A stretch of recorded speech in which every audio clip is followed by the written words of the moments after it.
I am confused. Being philosophically consistent and being a very honest person, I'm sure you can tell me where God came from.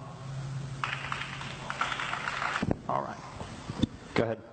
All right, your question, where did God come from, assumes that you're thinking of the wrong, obviously it displays that you're thinking of the wrong God, because the God of the Bible is not affected by time, space, or matter. If he's affected by time, space, or matter, he's not God.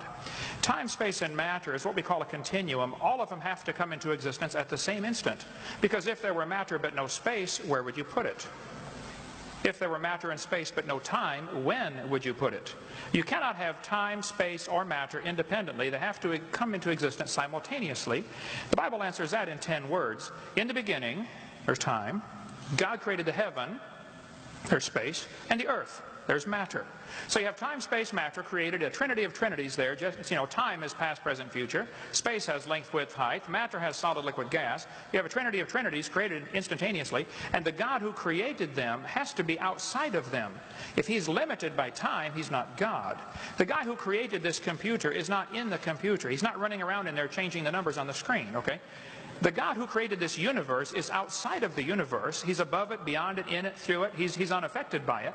So the concept that a spiritual force cannot have any effect on a material body, well then I guess you'd have to explain to me things like emotions and love and hatred and envy and jealousy and rationality.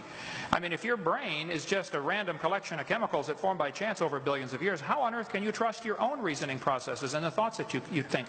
Okay, so your question, where did God come from, is assuming a limited God. And that's your problem. The God that I worship is not limited by time, space, or matter. If I could fit the infinite God in my 3-pound brain, he would not be worth worshiping, that's for certain. So that's the God that I worship. Thank you.